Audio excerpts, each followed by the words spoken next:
যখন আমি সম্মুখে অগ্রসর হই তখন ওই মেয়েটা বলছিল, ইয়া মালিক ইত্তাকুল্লাহ, হে মালিক আপনি আল্লাহকে ভয় করেন। ইয়া মালিক ইত্তাকুল্লাহ, হে মালিক আপনি আল্লাহকে ভয় করুন।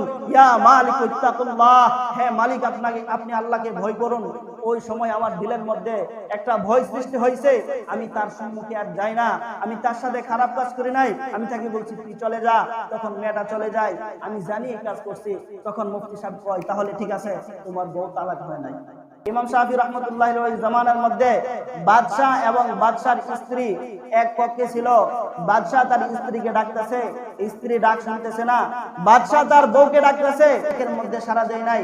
বাদশা যখন এক অবস্থায় জোরে ডাক দিল, তখন স্ত্রী ধমক দিয়ে বলতেছে, তুমি জাহান্নামী, তোমার সাথে আমি কথা বলবো না।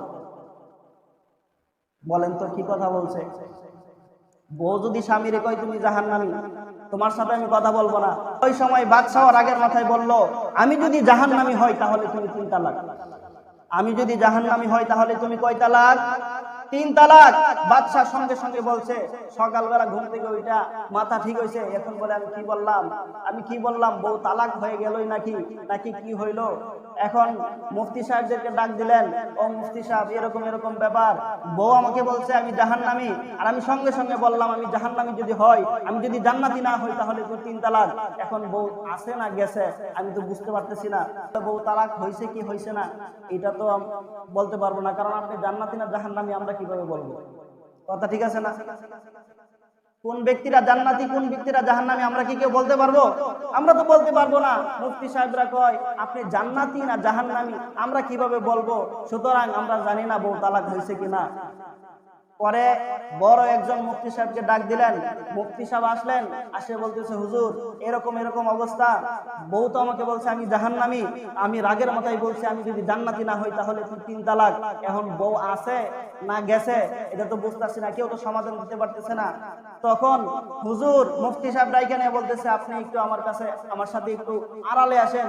যখন আলাদা একটা পক্ষে গেল, বলতেছে, বলেন তো আপনার জীবনে এরকম কোনো ঘটনা ঘটছে কিনা যে ঘটনার কারণে আপনি মনে করেন আপনি জান্নাতি? বলতেছে একটা ঘটনা আছে।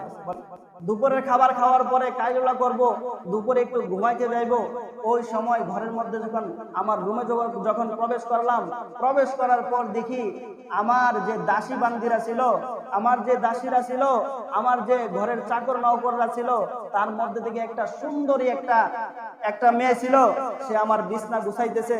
তাকে দেখার পর আমার ভিতরে আমার শয়তানে কুমন্ত্রণা দিতে লাগলো তার সাথে খারাপ কাজ করার জন্য। আমি যখন সামনে অগ্রসর হই, যখন আমি সম্মুখে অগ্রসর হই, তখন ওই মেয়েটা বলছিল, ইয়া মালিক ইত্তাকুল্লাহ, হে মালিক আপনি আল্লাহকে ভয় করেন। ইয়া মালিক ইত্তাকুল্লাহ, হে মালিক আপনি আল্লাহকে ভয় করুন। ইয়া মালিক ইত্তাকুল্লাহ, হে মালিক আপনি আল্লাহকে ভয় করুন। ওই সময় আমার দিলের মধ্যে একটা ভয় সৃষ্টি হয়েছে। আমি তার সম্মুখে আর যাই না, আমি তার সাথে খারাপ কাজ করি নাই, আমি তাকে বলছি তুই চলে যা। তখন মেয়েটা চলে যায়। আমি জানি এই কাজ করছি। তখন মুফতি সাহেব কয়, তাহলে ঠিক আছে, তোমার বউ তালাক হয় নাই। এইটার সাথে ওইটার কি সম্পর্ক? যখন বাহিরে ঘোষণা দিল বাদশাহ আপনার বউ তালাক হয় নাই, অন্যান্য যে মুফতিরা ছিল তারা তো রেগে আগুন হয়ে গেছে। বাদশা জান্নাতি না জাহান্নামী আপনি কিভাবে জানেন? আপনি বলেন বউ তালাক হয় নাই, তাহলে বাদশা জান্নাতি, তাহলে জান্নাতি আপনি কিভাবে জানেন? তখন বলতেছেন আপনি কোরআন থেকে দলিল দিলেন নাকি হাদিস থেকে দলিল দিলেন? তখন মুফতি সাহেব বলতেছে, আমি কোরআন থেকে দলিল দিছি। এখন কোরআন থেকে দলিল দিলে তো আর কিছু করার নাই। বলতেছি কিভাবে আপনি কোরআন থেকে দলিল দিলেন? কিভাবে আপনি কোরআন থেকে দলিল দিলেন আমাদেরকে বুঝান। তখন বলতেছে, বাদশা এরকম এরকম করছে, এরকম ভাবে মেয়েটাকে ছেড়ে দিছে। তাহলে এটা কিভাবে হইলো?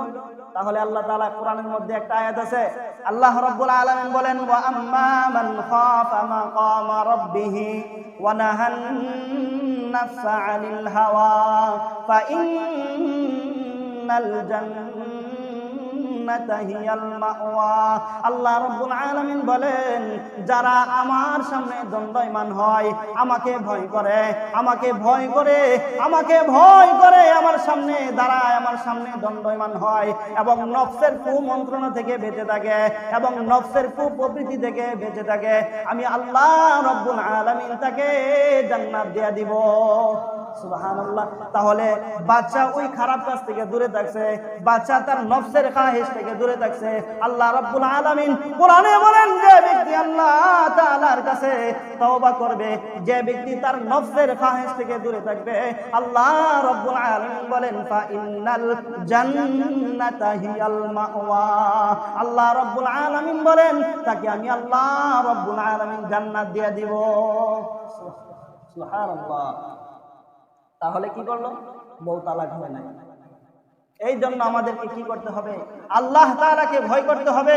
আল্লাহ রাব্বুল আলামিনকে আমাদের সবাই ভয় করতে হবে। আল্লাহ তাআলাকে যদি আমরা ভয় করি, আল্লাহ রাব্বুল আলামিনকে যদি আমরা ভয় করি, তাহলে আমাদের ঈমান মজবুত হবে। আল্লাহ তাআলাকে যদি আমরা ভয় করি, তাহলে আমাদের আমল মজবুত হবে। আমরা আল্লাহ তাআলার সম্মুখে দাঁড়াইতে পারবো। আমরা যদি আল্লাহ তাআলার সম্মুখে ঈমান আমল না নিয়ে দাঁড়াই, তাহলে আমাদের কোনো উপায় নাই।